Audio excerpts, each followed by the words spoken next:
Today I'm going to be speaking with Enna Reittort, and it's about a book, Krivda. Did I pronounce that? Can you just say the word for me? Roll it for me as in the Russian. Krivda.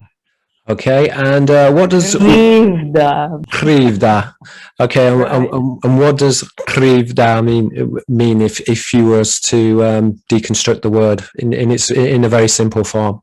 Right. Well, Krivda is it originates from the word pravda, which I think many people have heard as being the main news outlet of Soviet Russia, and it means truth. Okay, but it means in the ancient sort of Slavic worldview, it means truth and justice as the same integrated concept. And when truth justice becomes perverted, you've got krivda. Kriv means crooked. So it's truth made crooked. It's not exactly the opposite.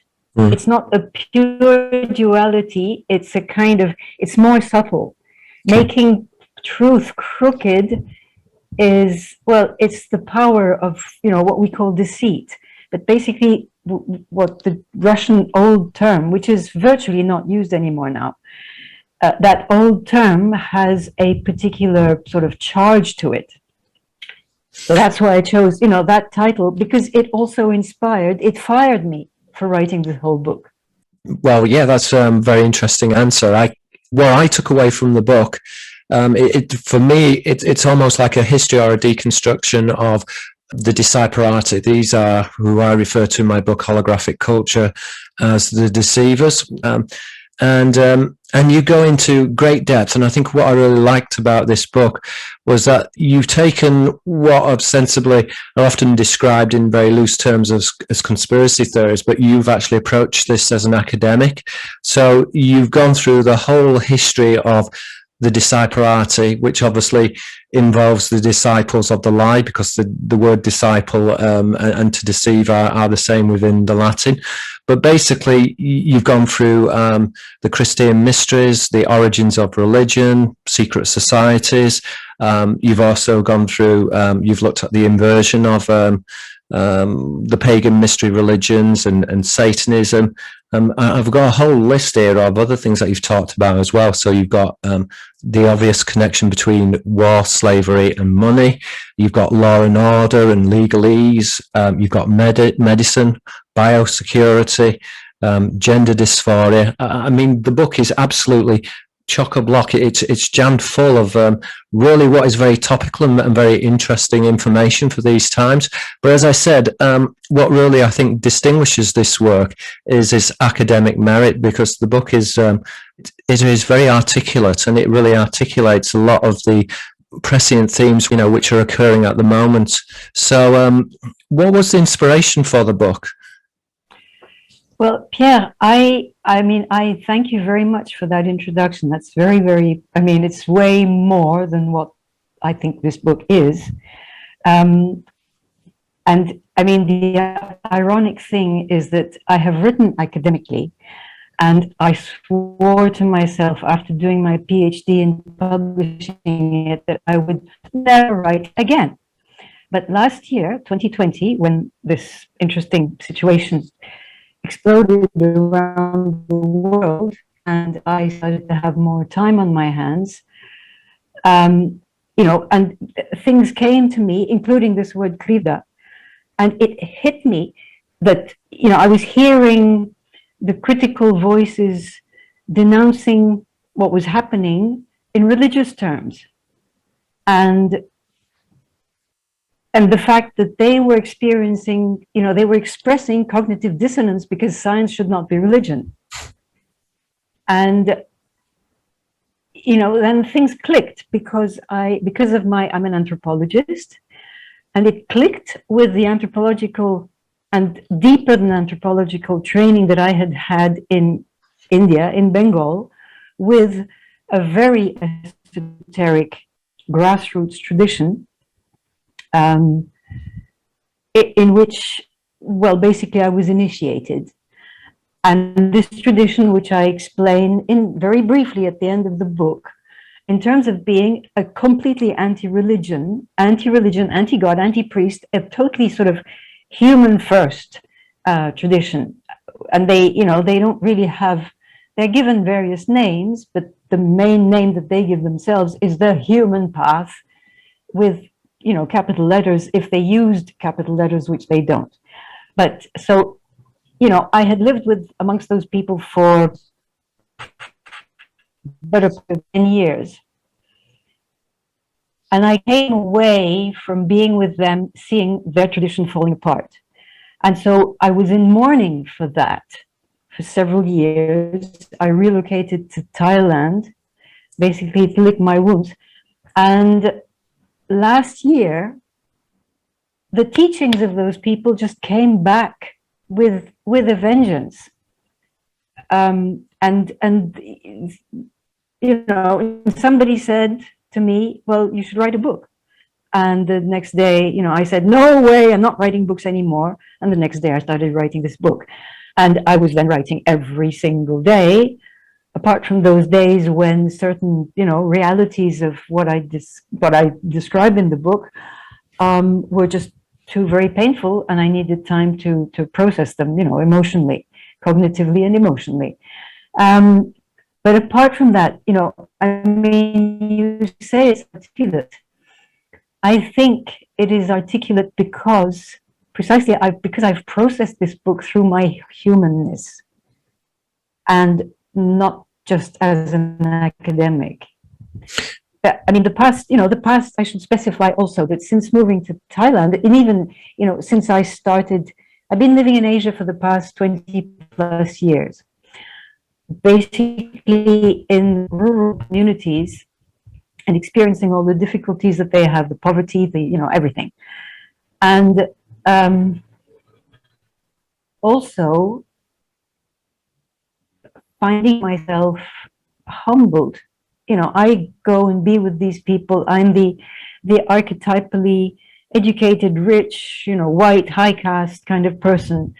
And these people are actually richer than me. I know, in my bones, these people are richer than me. They still have wisdom that we have lost, you know, in the educated West. And I was, I mean, flabbergasted by the illiterate wisdom, the illiterate knowledge, the amount of, I mean, the memory and the agility, the cognitive agility of these people when their illiterate mind and intelligence are still alive. And so a lot of the process that I went through since doing the PhD was to de-academify myself. So, you know, what I probably still have in writing this book is that I still have the ability to use a rational mind of some kind, but the purpose is to serve a deeper message, which most of academia does not go to. Yeah, I mean, as you said, the book is really, it is concerned about spirituality, but it's also really concerned with what happens when spirituality is misused in terms of the corruption and, you know, how this can negatively impact the physical environment as well in terms of how this can be externalized. So it is a very in-depth book. And there's so many different areas which you tie together because, of course, many of these different conspiracies, to use a particular word, but they are very closely interwoven and intertied together. I think it's quite interesting what you're saying about this innate wisdom and this innate knowledge. Do you think in some respects that academia almost taints the mind? It almost restricts the mind. It puts the mind into a mental straitjacket? Well, from my experience with academia, yes. I mean, there's, you know, that element where you're encouraged to, well, venture, you know, into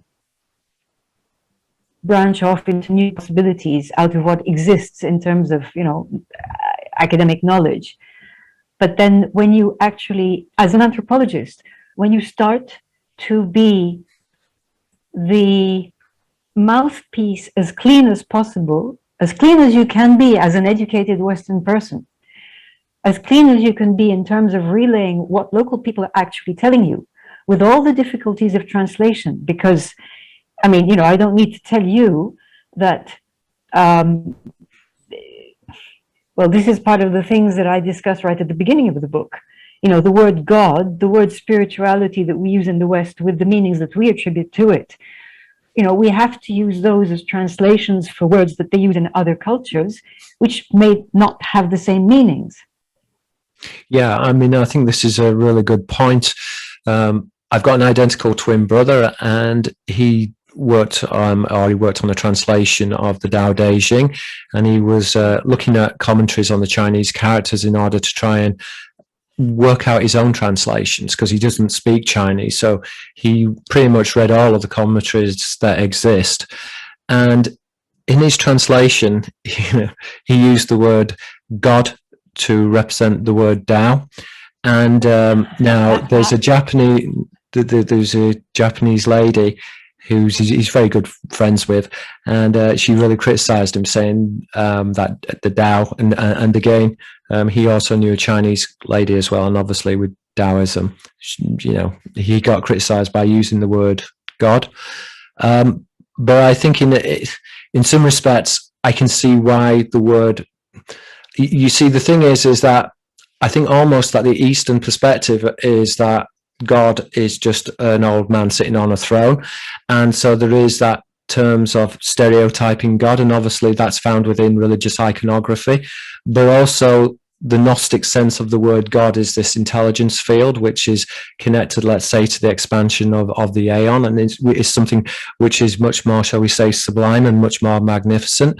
So yes, in some respects there are restrictions with using the translation of God to refer to the Tao, which is the way, basically.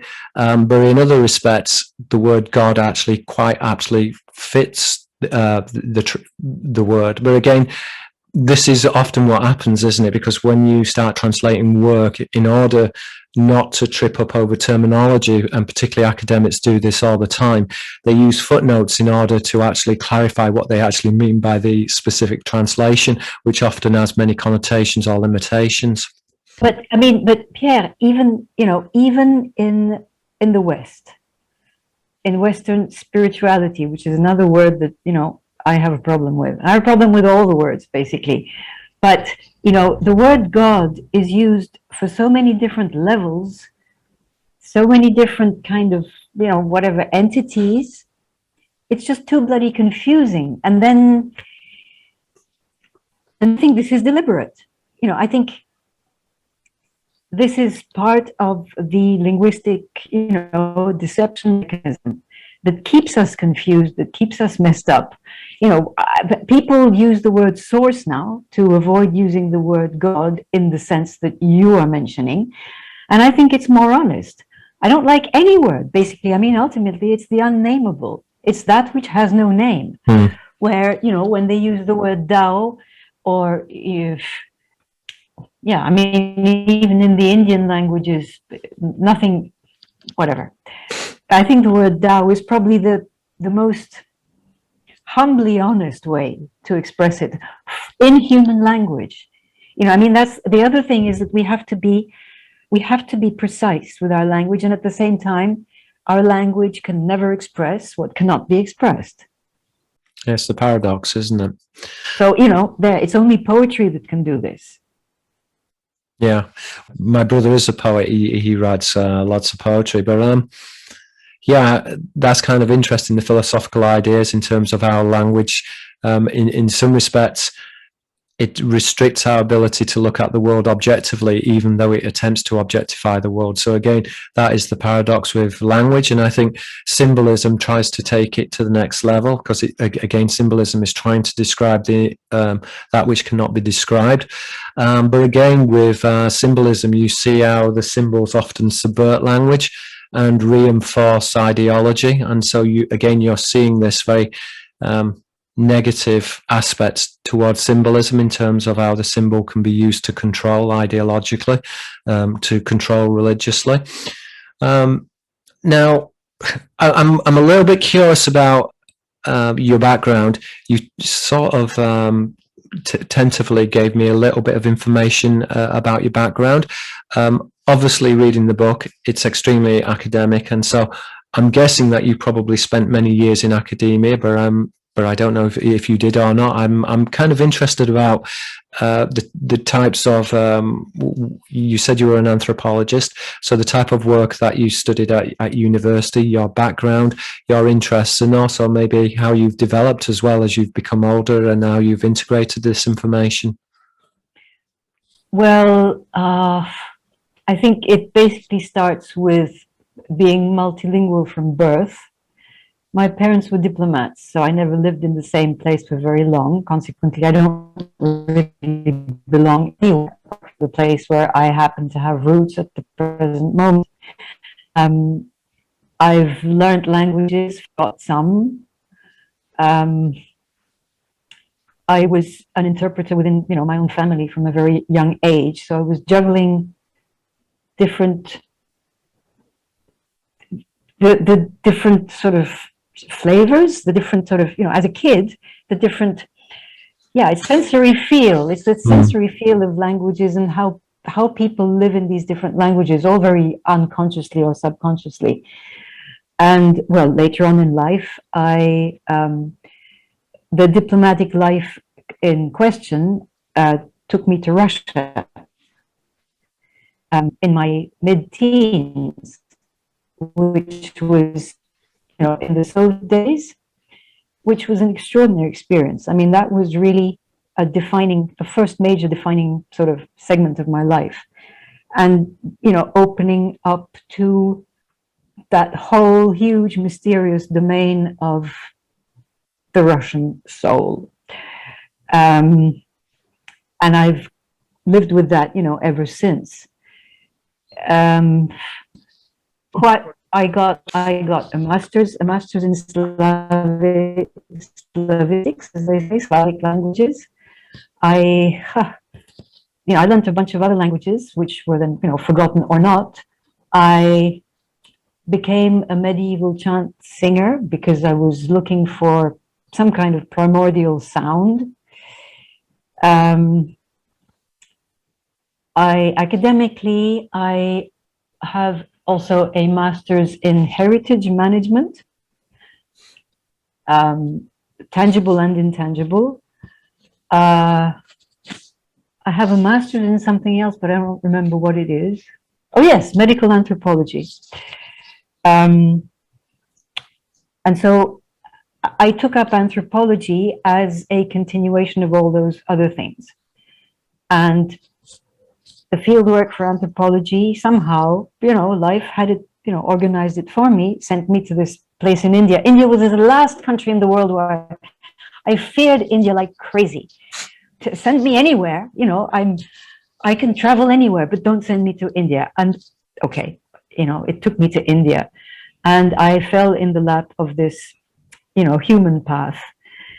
And since then, I've, never quit being in Asia.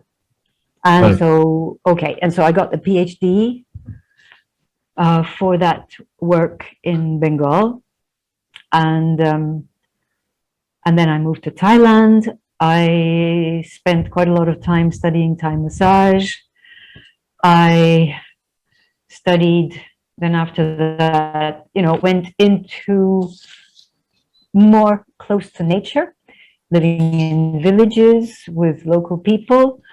I learned energy healing. I became a past life regression therapist.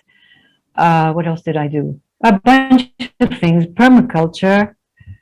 So yeah, it's a kind of lots of bits and pieces, which actually in this book do somehow all come together. Yeah, I mean, certainly in terms of reading the book, I'm very aware of the diversity of the fields that you're very interested in. How many books have you written? I mean, have you written numerous books? Just because it's a very learned book, and I mean, in some respects, it kind of reminds me of. Well, there are a few different authors that it reminds me of. I think it reminds me of P. Farrell in terms of the astuteness of observation and the technical. It's a very technical book.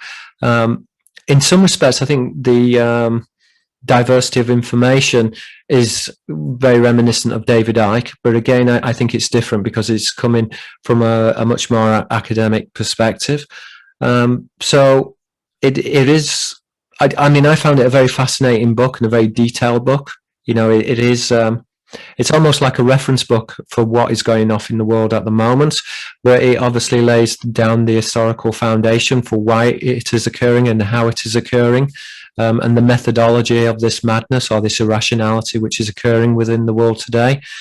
So, I mean, what are I mean, have you written other books? I'm presuming you have, just because it's such an eloquent work. Yeah, I have. I mean, I've done basically three academic books before. They're under different names, and yeah, I don't reference them here. Basically, this is, because this is supposed to be a break for me from the affiliation with academia.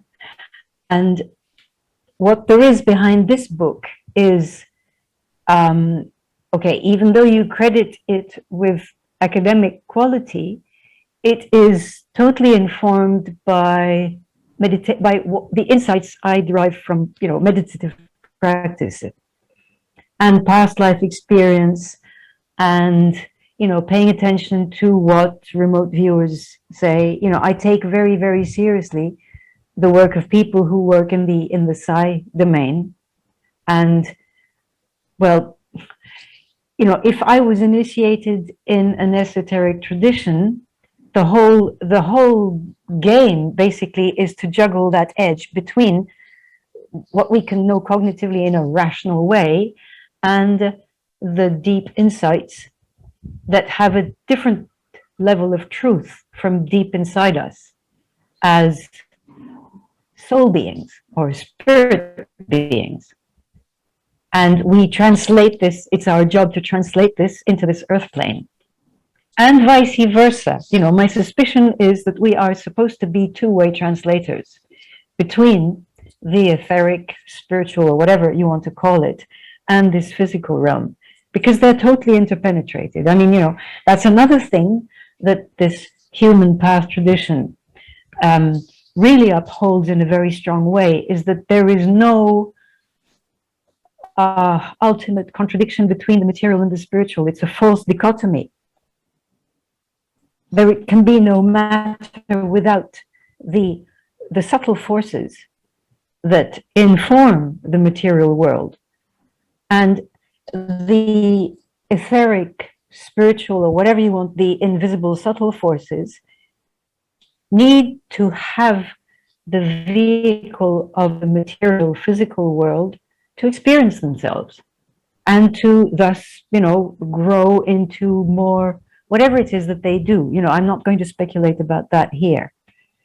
So it's this two-way thing, which is, where I think the academic world it's hemmed in by its own academic traditions of being very intellectual, very head-heavy, and not sufficiently embodied. And this is something that perhaps a woman, because we are, we live in our wombs much more than you guys who don't officially have a womb. I think, this is a major part of the challenge of a renewed form of cognition, where we are, we can be very serious in terms of, trying to express things with the utmost sort of precision, and at the same time being true to the ineffable thing that comes from behind it. I don't know if I'm clear. Yeah, no, I'm clear to you. Yeah, it's very clear, and this is another theme as well, which I got from the book, which I haven't mentioned, but I think it's very, it's definitely worth mentioning, is that there is this undercurrent, which I will describe as a matriarchal undercurrent. I would say it's almost feminist, but the problem is that feminism has got the wrong connotations within the language, in a sense, because femininity is being corrupted, and so feminism as all these political and ideologicals, but I'm talking about. I'm okay. We'll have a look at that idea. I use the word feminine with a capital F. Okay, and I specifically talk of a feminine principle. Okay. I mean, matriarchal, no. I mean, I live in a culture that is matrilineal, which gives women more rights than in a patrilineal or patriarchal system. But, you know, did there exist a matriarchy or not? I don't want to go there. You know, that's not Sure. it. However, there is, you know, in the dualities that govern this particular reality, we've got the masculine principle and the feminine principle. And the feminine principle has been occulted, maligned. And there again, you know, my training with my Bengali human path people, they put the feminine at the center of everything. And, you know, be it a she cat or a she human, or a she mountain, or a she earth, or a she whatever. I mean, you know, you've got the great Indian principles of Prakriti and Purusha. Prakriti being nature, but in a much wider sense than what we are. It's the feminine principle. And there's Purusha, which is more or less the equivalent of the Makanthropos, but it's basically a masculine principle. So, you know, I think we need to go back to the principles and to try and reenact the principles in our lives if we want to get liberated from these, you know, ridiculous political fabrications. Sure. You know, okay, although, you know, of course, women have had to struggle for their rights and things like that. And, you know, I'm definitely not poo-pooing that. But we are to go back, if we are to find peace in this war between the sexes, we need to go back to the masculine and feminine principles. Sure, and I think that they're very, and this is certainly found within the Taoist system, this idea of integration, where the masculine informs the feminine and the feminine informs the masculine, and the two are very much closely tied together, and they are at the basis of the universe, that which is expansive, which is which grows and is eternal. When I was using the word feminism, I was actually trying to. The problem is people are so anchored to the political and ideological movement of feminism. I was more trying to refer to the actual meaning of the word to be feminine. But in a sense, the word feminine itself has become corrupted. So once you begin to talk about a feminist undercurrent, then most people actually think about it in terms of a political or ideological statement. And I wasn't intending it to be a political or ideological statement. But I did find that there was this, to me, and this was a very good thing as well, is that there is a feminineness and a softness and an intuitiveness and a wisdom which is commonly found within the matriarch or the female, which I found within your book. I think if a man had been writing the book, he would have written it slightly different, because I think that the male experience and the female experience is very different. And again, I think in terms of how men and women are wired up, is very different. And again, I think that comes down to the universal principles in terms of how the universe actually operates. So I think that this as a discussion is a lot larger than just being human or just being masculine or just being feminine. And it's much larger than culture itself. We're talking about immutable truths. So that was something which I found interesting about the book. I didn't find that limiting. I actually found that useful in terms of the humanist experience. And I think that was something which you talked about, was the humanist tradition. Now, I talk about that in my book, Holographic Culture. I talk about the Euclidean tradition, which is another humanist tradition. Now, obviously, in my work, I draw the comparison between two distinct traditions, in which the priesthood is split between the humanist and then the non-humanist tradition, which from a mythological perspective is informed through human and non-human angels. So I kind of found it very interesting, because you talk about the Fakars and how you were being initiated into that I'm not going to use the word religion because I'm not even sure if the word is actually appropriate.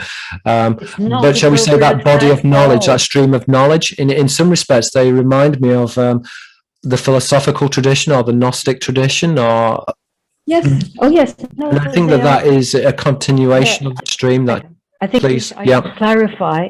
You know, they're very much a fringe of Sufism. I mean, if Sufism is the heterodoxy of Orthodox Islam, they are the fringe of Sufism. Okay, they're really much at the outer edge. Really, they're the heterodoxy of the heterodoxy. And they are also at the outer fringe of Tantrism. I mean, you know, to be able in the Indian domain to say that we don't believe in any gods. I mean, India is the place that has the greatest number of gods in the world. To be able to say that humans are all equal, that there are no castes. To be able to say that it is through matter that we discover the subtle essence of who we are. It is through women who are central to our path that we can, you know, achieve liberation, enlightenment, and things like that. I mean, they are so totally countercultural to the dominant cultures. You know, it's just phenomenal. But there is the same Gnostic undercurrent. And they are very much, you know, they're very clear in terms of if you're going to gain wisdom, it has to be experientially. It's not by what they call inference. Inference is to them tantamount to guesswork. Like receiving wisdom from others is something that you're going to learn in your head, and you're not, if you don't experience in your life in a transformative way what it is that you've been learning, it's not real. It's not gnosis, you know. And you know, gnosis and jnana in the North Indian languages, it's exactly the same root, and it's not knowledge, it's wisdom, it's knowingness. Actually, and then again, you've got the issue with words in Western languages, modern Western languages. Knowledge is a thing. It's, you know, and it's a thing that you can acquire. Knowingness is something that you mature into, that you develop, that you effort into, that you seek, that you long for. You know, it's a completely different quality, whereby you will actually give answers to questions that are put to you, and something in you knows what to say, even though you've never learned it. Right? So, yes, they, you know, I think at the other end of the geographical spectrum, they are probably some other branch of whatever it is that gave rise to the Gnostic tradition, because itself, I think, comes from way further behind in time. Yeah, I got the sense that they're very much heretics in the sense that they are outside of religious orthodoxy, and so they are very much set aside. But you know, you make the very interesting point about the etymological root of the word heretic, coming from the root meaning to choose or a choice, and so I think that in itself is very enlightening. It's very interesting to know that a heretic it's more than just a perspective. It's something which has been chosen. So that's you know, it's a way of thinking, a way of life. But essentially, what differentiates the heretic is that this is a chosen way to behave. And again, it's something which therefore is not really kind of unconscious, or it's not being implanted in the mind in a subliminal or a manipulative way, but it's much more in an organic way, in terms of being natural and being true to oneself, being true to one's beliefs. So I think that's very interesting. So I mean, I think that's very interesting that you said that you were initiated into the Fakar traditions.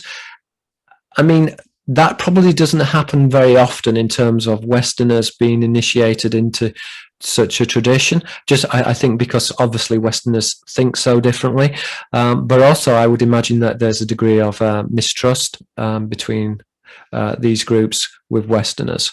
And again, the knowledge is very profound and it's very sacred. And I know from studying Aborigines that the Aborigines who were possessors of knowledge, that they would rather die than actually give this knowledge over. And again, even with the anthropologists, when they were discussing whatever type of knowledge with the Aborigines, they would often corrupt or distort the knowledge so that the knowledge would actually be lost. So again, I think this is very interesting in terms of anthropology, that a lot of what we think that we know about indigenous cultures is often very wrong. And it's very wrong because we've been told a lie, a deliberate lie, in order to preserve the knowledge.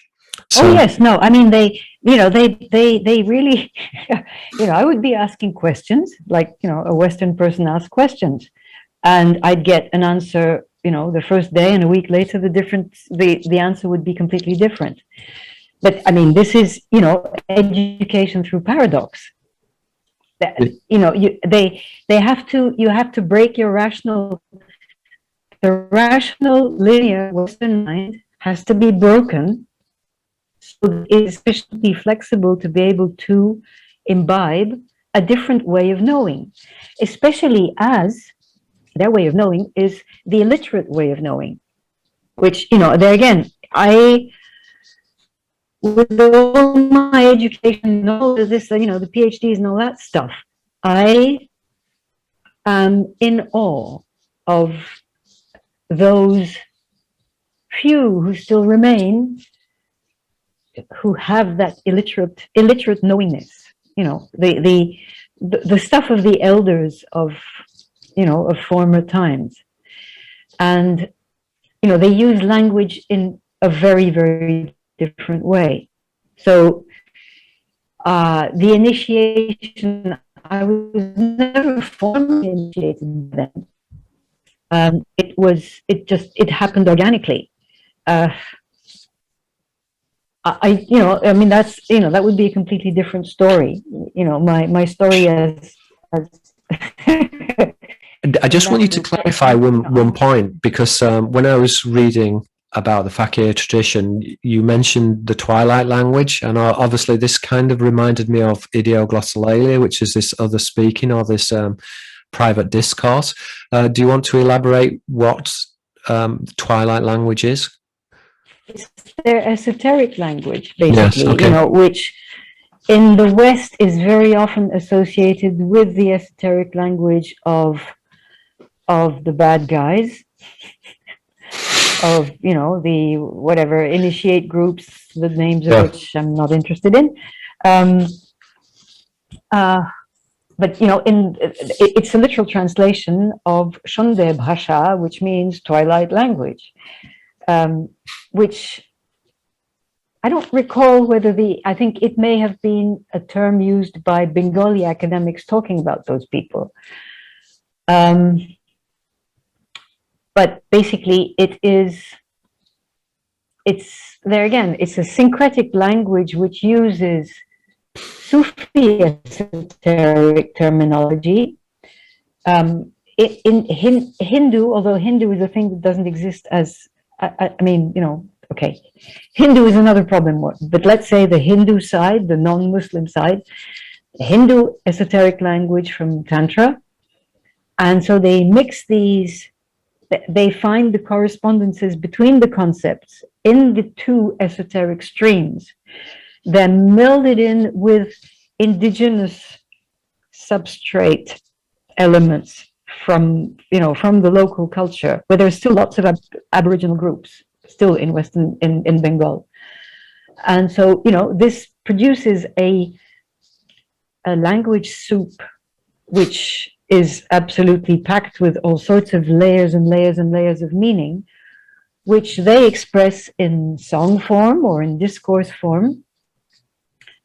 And, they're all the polysemy is phenomenal. There's an outward meaning, which is accessible to everybody. They're very, their songs are very popular in Bengal. they were actually emblematic of, for some of the members of the Bengali elite at the time of the quest for independence from Britain. So, they've been historically important, these people, influential, not on the first plane, but as inspiration for the Bengali and the Indian independence. So there is this outer level, and then the same words or combinations of words have different esoteric meanings in respect of the human body as the microcosm of the macrocosm, and the experiential ways in which the human body, with its senses, with its subtle whatnots, has access to the, the what you would call the imaginal realm. To me, there are different words for this occulted language, which is, you've got the green language and the language of the birds. Again, I hadn't come across the term, but I actually thought that the term was fantastic. Because I like the idea that something is veiled or occulted, because obviously it's twilight, but then that which is hidden comes out and is a light is shone on it, because the sun, obviously, the sun rises, so to speak. So you have this juxtaposition, if you like, between that which is veiled and that which is revealed. And if you like, that which is revealed through that which is hidden. So you have that juxtaposition or that paradox between the two. So I really it's a lovely word. It's a lovely word. And basically, the twilight is the meeting point of day and night. The meeting point. Yeah, and it's the Zen Buddhists as well. They really play with, like what you said earlier about breaking down rationality and using paradoxes to destroy. It's almost to destroy the mind, but it's to destroy the mind in order to actually to reveal a greater reality. There's another thing, in most Asian, well, I don't know about the Chinese, the East Asian languages, those that are of the Indian domain or influenced by Sanskrit, the word for mind means mind-heart. There is no dissociation, right? And people they think here, they don't think here. And if you make them think, when I constantly have, difficulties with local people, when I'm explaining to them in simple terms something that's very logical, after 5 minutes, say my head hurts, because they're incapable of taking in a rational, Western, rational, logical, linear sort of construction of what is logical to us. They can't take it into the heart. Yeah. Headache. Okay, so this is another reality where we're trapped by the words that we use all the bloody time. It's terrible. Yeah, again, this cultural differences which are found throughout the world, and in terms of the Western mindset as well, because my wife's Japanese, and certainly when we first met and we first got together, it was very interesting to see just how different she actually thought. And again, it's kind of, in some respects, I've become much more Japanese, and she's become much more Western, and we've kind of met somewhere in the middle. But yeah, I think we were talking about this idea of shame and guilt, and this. So in the West, the idea is of guilt, but in the East, they don't really feel guilt, but they have shame, which is something which is a little bit different. So and again, again talking about occulted language, but this is a slightly different context. Now, in Japanese, you have something which is known as tatamae, which basically means on the surface or pretext, and it's when you say something that hint at or insinuate something else, but it's understood through the cultural context, or particularly through the social context. Now, it's infuriating to the Westerner, because Westerners are like, well, why don't you just say what you mean? But to a Japanese person, they would say, well, first of all, it would be rude, and it's obvious what I mean. And the Westerner will say, no, it's not. But again, I think this is what you're talking about. It's the same thing. It's the same thing The across mind-heart Asia. dichotomy. And it's not really a dichotomy, because they are one and the same. And even in terms of medical research as well, they're now actually, scientists are showing that there is this connection between the brain and the heart, and that kind of makes sense because they're both primarily electrical systems, which uses the body's circuitry in order to work. The heart has the biggest electromagnetic field, and it has its own, I don't know, 40,000 neurons that they've found. Yeah, no, and I mean, you know, the way Asians just, you know, speak around something, and it's actually a way of paying tribute to the mystery that's inherent in everything also. Whereas we, you know, the Western analytical Cartesian mind has to lay it all out. You know, it's part of the attitude where you have to know everything, but for that you have to put it in little bits and pieces. Whereas when you have these languages that skirt around the thing, they skirt around it because the thing is connected to so many other things. That, you know, Asian languages do not separate different planes of reality, and this is where we have so very much to learn. Yeah, I mean, I mean, there's some languages which are very, very different, and you know, it's something which I'm aware of, but not that familiar with in terms of some of the indigenous languages, in terms of their concept of time, which is very different from the Western concept of time. And again, this idea of, so for example, I think in some North American indigenous peoples, they don't simply just have nouns. So for example, if you've got a buffalo, then you know, they don't have the word for a buffalo as such. It would be, well, what is the buffalo doing? Is it sitting? Is it sleeping? Is it resting? Is it angry? And so that has some inflection upon the noun. So the noun itself is much more dynamic. It's not static in the Western way of actually looking at things. Yeah. And you know, there are interesting ways in which things can be phrased or said. So, you know, it might not be that I'm going to Paris, but Paris moves through me, or these kind of. Sure. Yeah, exactly. Yeah. So there's a different worldview, and I think that I find that very interesting in terms of how language imprints upon human psychology. And obviously the Disciplorati, they are masters of actually manipulating that and co-opting language. And again, they're masters of doing that at different cultural levels as well, because the level of the manipulation is very sophisticated. And I think that, again, this is what's interesting about your book, because your book does look at etymology, and it does look at, in terms of how language, well, it impregnates human thought, and as we mentioned, it kind of restricts our worldview. So it can be used in very negative, very pernicious ways. So yeah, I think that was yet another layer, and it is a very layered book, your work. I mean, I kind of spent 2 days intensely reading your book, and you know, I couldn't put it down. I found it's a very fascinating book.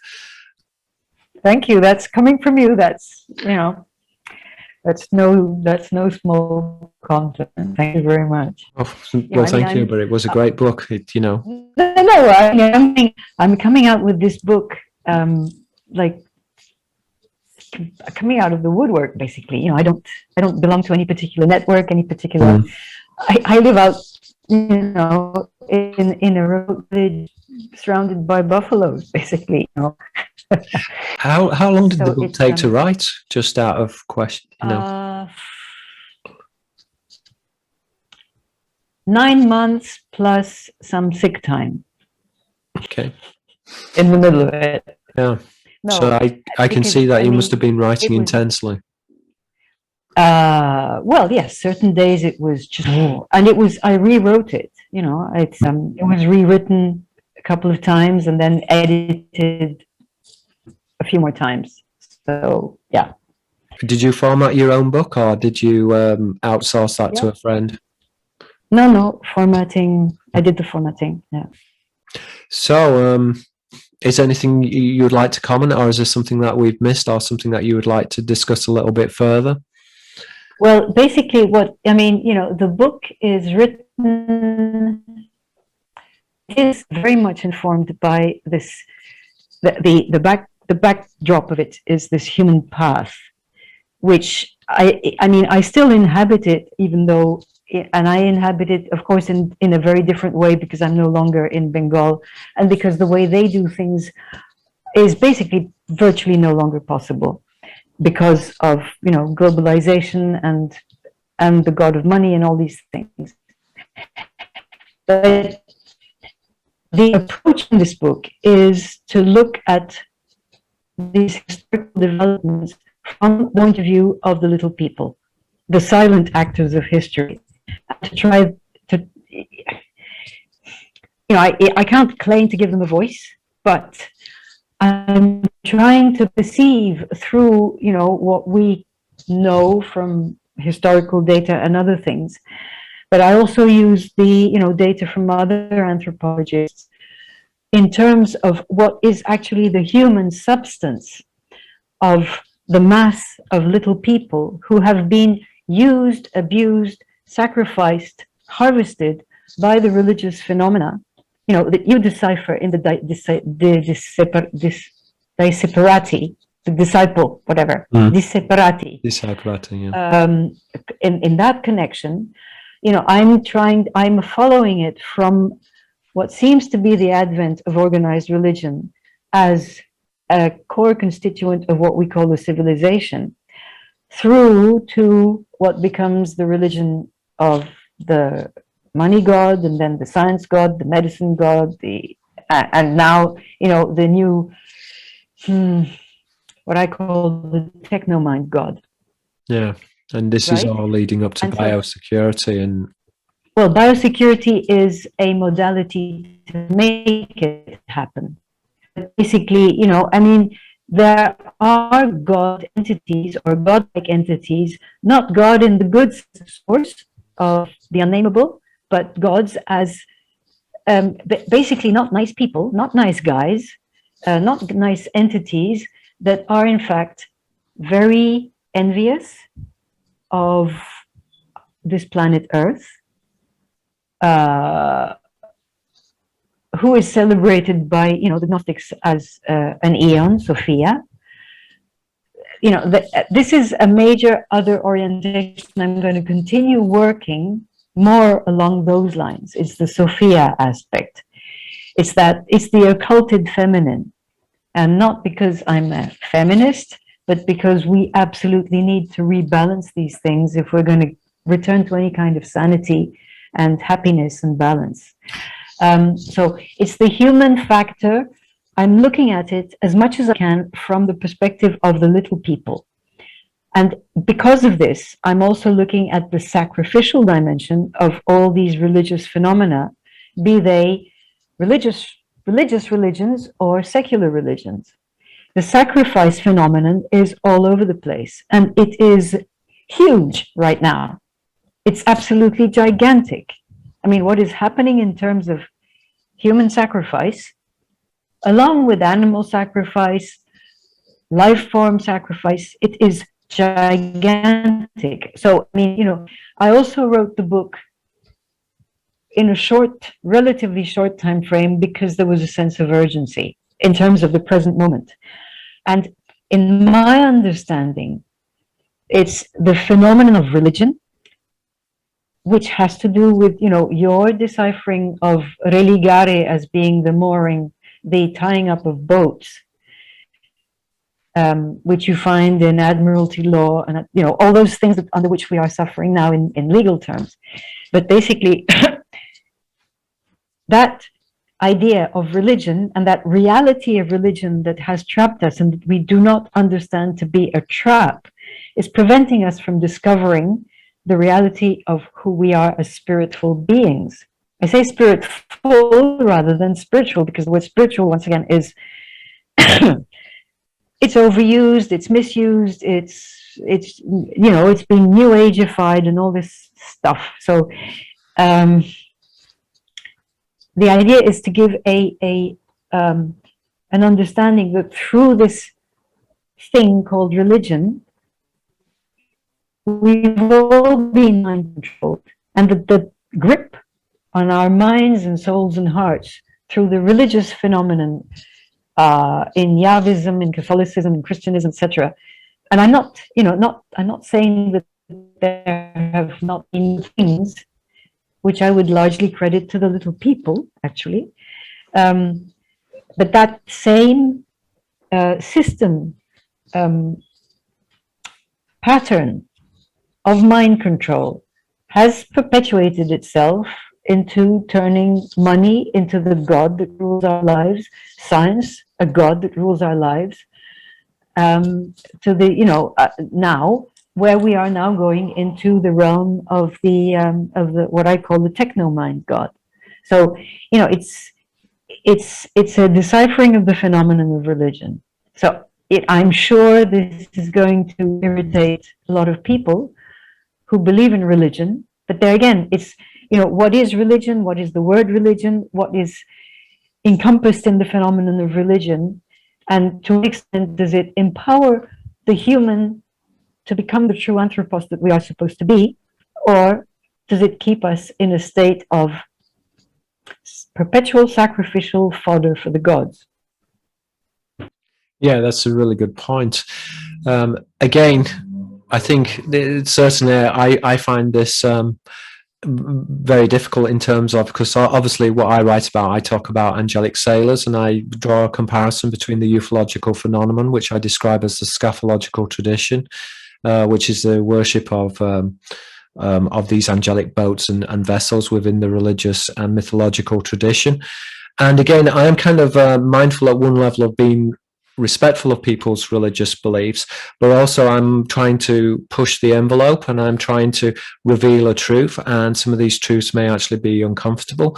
So again, it's how do you do that in a way which is meaningful, in a way which is truthful, but is also in a way which is perhaps respectful. I'm kind of reminded of a Buddhist parable where there's a group of people and they all worship pumpkins. And one man comes in and he's a religious teacher, and he says the pumpkin god doesn't exist, and he's straight away executed. The next religious teacher, he comes in and he lives with the people and he respects the religion and he pays homage to the pumpkin god, and gradually he deconstructs the pumpkin god and who the pumpkin god is, and gradually the people then see, shall we say, the follies in their ways, and they come to a greater spiritual understanding. And so I think that in some respects, if you're going to actually break through to people, then it is important to actually enter into a dialogue and to be respectful, but it is also sometimes necessary to stand one's ground. And it is kind of it is just getting that right balance, shall we say, because it is a balance. I mean, you don't obviously want people to switch off, and you don't want to press people's buttons so they become angry, or you don't want to make people depressed, but yet you also want people to try and address what you're talking about in a way which is truthful and meaningful. So that's something that I constantly wrestle with in terms of my work, and in terms of how I approach talking about my work and disseminate my work. Yeah. No, I think you're probably more diplomatic than I am. I just feel that there's an urgency now, and we are reaching a point where the disempowerment of the anthropos is becoming very tragic. And at the same time, there are many people who are waking up to a totally different potential. And on both sides, you know, there are certainties which I think are not necessarily rooted in knowingness, in real wisdom, because we also lack, you know, the wisdom guides that there used to be many more of in the older days. You know, we've got to do this journeying very much inside our, you know, each one of us inside ourselves. It's got that soul that is right there to reinvent, you know, I think what is the extraordinary destiny that is our destiny as human beings on this particular planet with, you know, Gaia Sophia. To me, this is the emphasis where we need to go, where it is obvious that it is the place where we need to go, because this is precisely what the deceivers, the demiurge, and all those entities in their present avatars are busily co-opting, perverting, inversing, you know, criminalizing life against life, making life a problem, making being human a problem. You know, now is the time. It really is now. We don't have many decades in front of us. Now is the time when we need to grapple with who it is that we really are.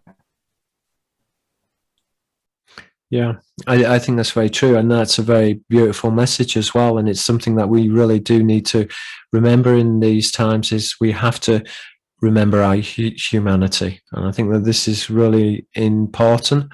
And you mentioned that one of the triggers for writing this book was what is currently happening politically at the moment.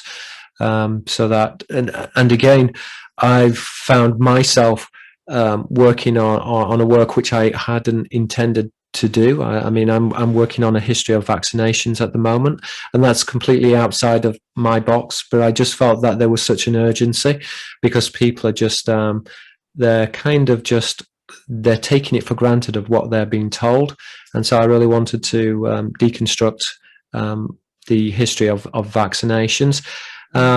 Now, prior to this, I was writing a book about fairies. Now, fairies interlink with the scaphological tradition, and I was also working on a book of the language of the Illuminati as well. So they were kind of projects which I was very, very, you know, very much engaged with. And so this political dimension suddenly just hit upon my life, and I just felt, well, no, I have to do this. Right. And that, in a sense, has been a learning curve for me. I think I was always aware in terms of, let's say, medicine, that let's say that the statistics could be framed in a particular way, and therefore that they would subject to interpretation. And I was kind of aware about that. But what I was not so aware about was just the wholesale fraud which is found within science and within the medical paradigm. And so that in itself surprised me. So that's something which I'm working on at the moment. But I will obviously continue with my pursuits into the angelic sailors and the scaphological tradition, and how this relates to fairies and daemons and other types of entities. So, but again, it's how we respond to this, because I'd worked on a book about fracking. So again, and I've worked on reports, quite lengthy reports for my local council on fluoridation, the fluoridation of water. And again, these were all projects which they were not something that I particularly wanted to do. I was almost dragged kicking and screaming, but I just felt that there was an urgency. I mean, I do feel responsible for the world and for the wider community. And I think sometimes it's important to act, and it may not always be convenient, and it may not always be something that we want or wish to do. You know, I would have much preferred working on my occult and esoteric books, but I just felt that this was the right thing to do, and it was the right time to write those books. So in some respects, but it ties in, it feeds the, it's a different river feeding into the same delta, basically. Think so. Mm. It's not, I don't see any kind of dichotomy between, working on, what is the truth behind vaccines and what is the truth behind beings, Sure. angels, and all that. And I find, basically, what I haven't had time to say at the beginning of our conversation is that I owe a lot to just, I picked just a few words out of your work, which just so completely, charged the etymologies and the journey of what my book developed into. Your association of, Theos, Deus, Yahweh, Yare, for instance. Mm. I mean, all those, those few words that, well, you must have seen them at the beginning of the book. Mm. So I owe you that element of impetus that fed into, what was the river of my book. And ultimately, I think we're both going to the same place. Yours is absolutely, mind-blowing. I don't know how you do it. I really don't know how you do it. Right. So, hats off to what you're doing. Really phenomenal. Well, thank you. But ultimately, with whatever talents we have, and responding to, yes, we respond to something that tells us, okay, yes, you have to write this book now. Okay, now you have to do this project. I've done all sorts of projects with village people, which have yielded kind of results or no results or whatever. But, you are called to do certain things, and they all eventually feed into the same river of truth. Mm. And there again, the antagonist of Krivda is pravda, which is truth, justice. With what is just and what is true is one and the same thing. Yeah, no, it kind of reminds me of the Platonic idea as well, that truth, justice, beauty, that these are all interrelated concepts. Yeah. So yeah, I did find, and again, in your book, you deal with so many different themes, whether it's secret societies, whether it's money laundering, whether it's Christianity, Gnosticism. But I did find that you were almost seamless. The transitions between the ideas, just they were, and again, I think it's because your book was very well drafted and it was very well written, but the ideas just, they flowed into each other. The metaphor which you use, the delta as a metaphor, is a very good metaphor, that you've got all these themes, but they coalesce together and they coalesce in a unity, which makes sense. And again, which is instructive as well. I actually found the book very inspirational. I came away from the book thinking, I really want to write more books, and this is what I want to do. So I found the book inspirational. I came away, yes, that's what I'm doing, and this is why I'm doing it. And you articulated for me why I write and why I feel this. It's almost a compulsion. I feel very much driven and guided that I must do this, and it's a part of what I do. And so I came away after reading that book with a smile and with hope. And I am quietly optimistic. And I know that we are living in times which seem to be, in some respects, very evil. But I always think that, where there's evil, there's love, there's compassion. And I also think that, you see, what I'm trying to do, maybe we'll never get rid of evil. Maybe we will. Who knows? But what I'm trying to do is I'm just trying to offer a counterbalance. I'm just kind of pushing back. What I'm trying to do is to strike that equilibrium, that balance. Because at the moment, things seem to be very imbalanced. And I think that we really do need to respond in order to create that balance. So that's what I try to do in my work. And I can see that's very prevalent within your writing as well. There is that balance there within your work. So, but Pierre, there are lots and lots of wonderful, beautiful things that are happening around the world, and they're not visible because, okay, the mainstream media, the things that make a lot of noise are not picking those things up. Sure. But, what is happening, I think, is a reawakening of the feminine principle. Look, the concepts of truth, justice, and beauty are basically feminine principles. They are flowing principles. It's a flowing thing. And so I think that these elements of flow are beginning to operate again and are beginning to gain momentum. I think that our planet, I think Sophia, and this is not an academic statement, I think she is definitely on board with us. So, we are part of those many types of endeavors of humans who are healing from, the deceit. We still have a lot of healing. There's a hell of a lot of healing to do because we have an accumulated amount of collective humanity level trauma that needs to be processed and cannot be shunned. We cannot shun it if we are going to heal. But lots and lots of healing is happening, and I'm seeing a lot of people. I'm seeing a lot of projects. I'm seeing, there's lots of really good stuff that is being impulsed by the urgency of what is happening now.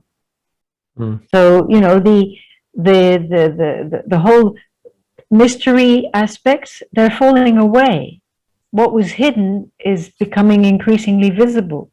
So once you get to really see, then it's a matter of having the courage to see what is absolutely awful and to be able to digest that and to bring in the heart qualities.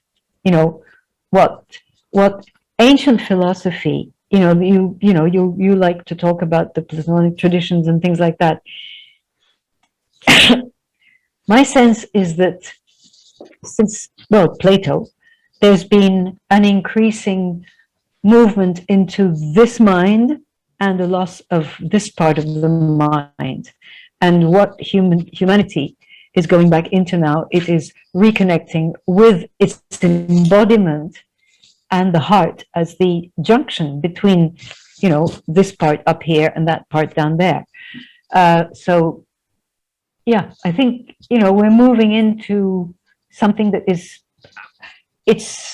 I can't imagine how wonderful it can be. And,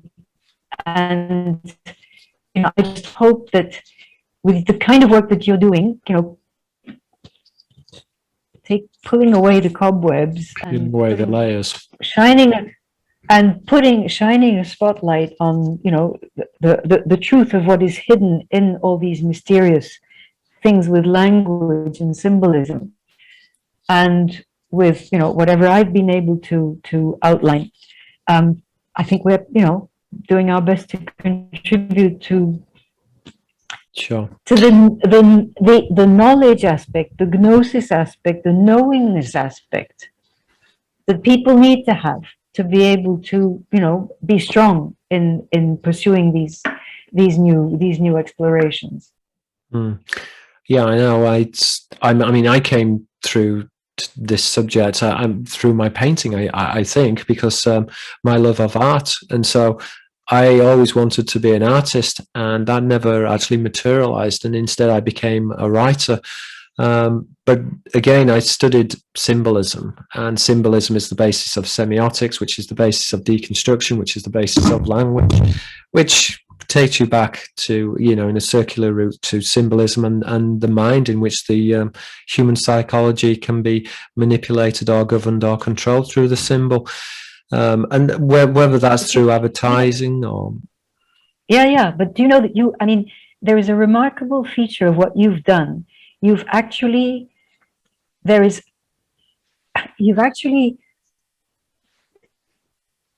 provided an aesthetic of the deception, if you can see what I mean. It's the aesthetic of that level of understanding of those entities Do you see what I mean? Hmm.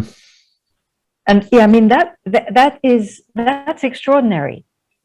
That's absolutely extraordinary. It's not just a mental cohesion of the whole thing.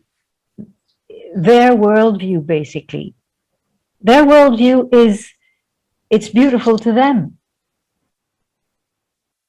It's not beautiful to us, but you have actually, and it takes an artist to do that. You know, I mean, I can,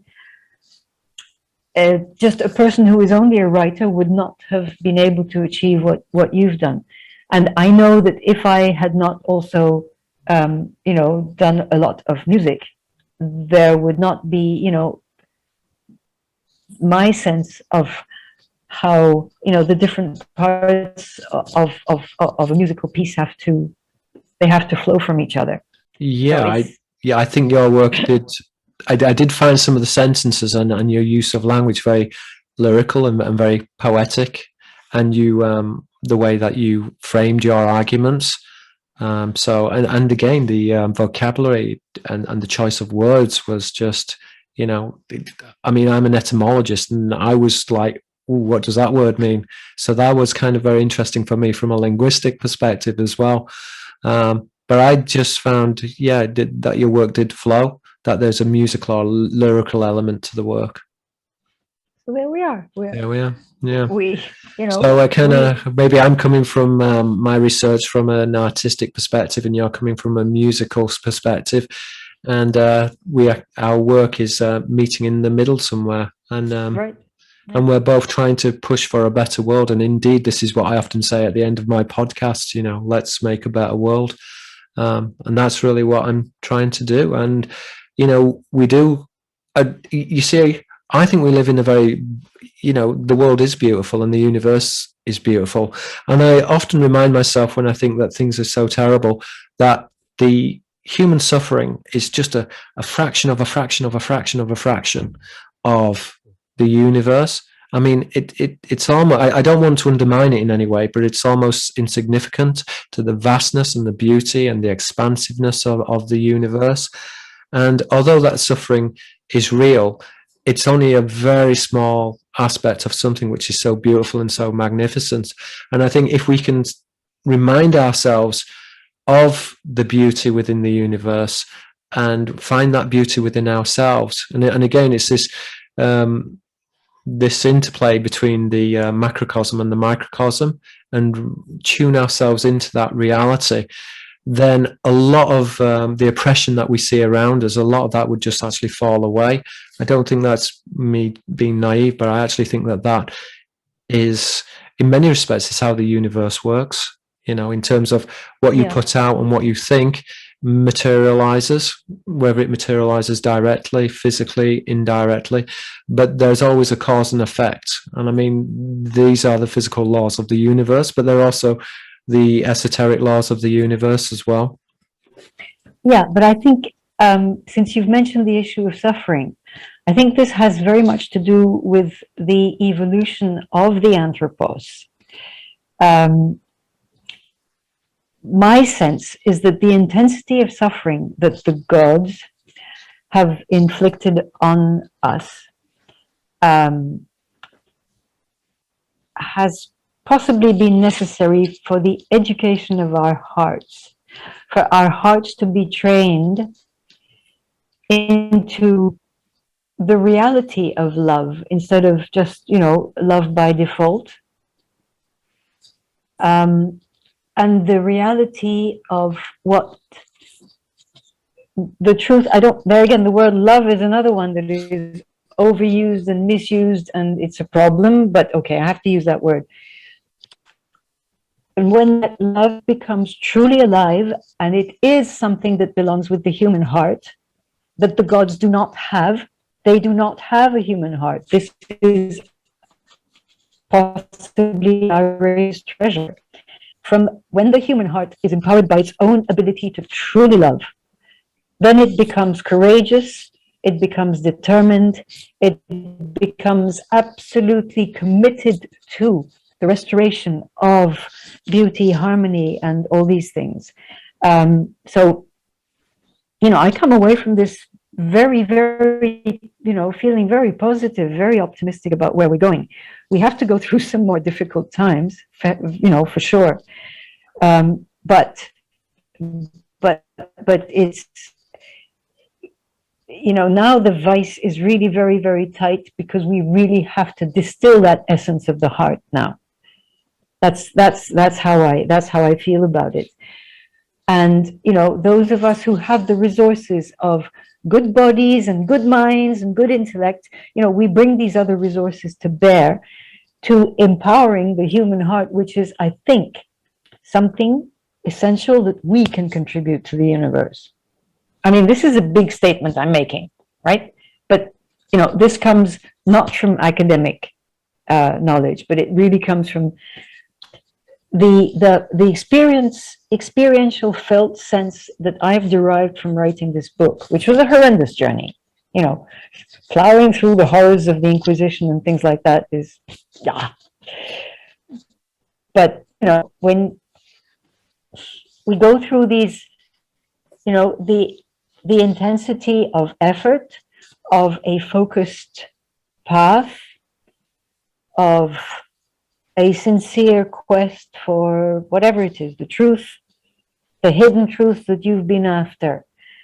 And these, it's an alchemical process.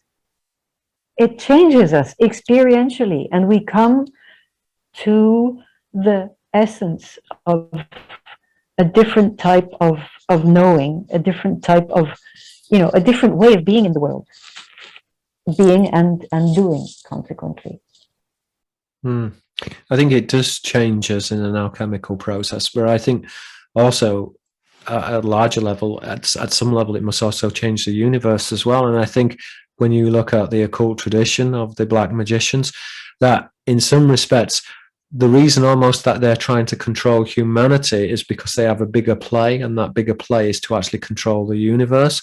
So again, but I do see this, that human beings are waking up, and it's a trickle, but this trickle is going to turn into a tidal wave very quickly, and I see that this is going to be a reality. And I do think that we are moving towards a better future, but like yourself, I think that we're going to, a tidal wave can flatten a village, but once that village is rebuilt, it can be stronger and it can withstand the tidal wave again, and it can be much more beautiful and more elegant. And so I think that we are moving towards better times. I'm optimistic, like yourself, and so I do see a better world. But again, that in a sense denotes responsibility, that we can't just presuppose that other people are going to make this world a better place for us. We have to actively participate in this process, and so we have to be involved, and we have to take that responsibility upon our shoulders. Yeah. It's not just good enough to talk the talk, but you have to walk the walk. And again, and I think that this is also important in terms of how we live our lives, that as people, we should attempt to be impeccable in our behavior. And obviously that's not always possible, but this is at least an aspiration which we should aspire to, but that we should be impeccable in the way that we treat each other. And this is something as well which I try to emphasize in my work. So yeah, I think that's I think we've covered I'm not going to say we've covered all the aspects of your book, because your book is quite voluminous. It's a large tome, and it covers many different ideas. We've covered just a fine veneer of the many different subjects that your work looks into and explores and deconstructs in depth. Do you want to tell me a little bit of where you can find your book and where you can buy your book? And I do recommend my audience to buy this book, because it's a very fascinating journey, and it's a very topical book as well. I think it's a book which people need to read and they need to process, because there is that historical context in terms of why this has occurred, but it also talks about, it's very topical in terms of talking about nanotechnology, talking about biosecurity, talking about AI. And so it's in one respect it talks about the history, but it also talks about the future of humanity, and it's a very dark future if humanity doesn't begin to engage with what is happening.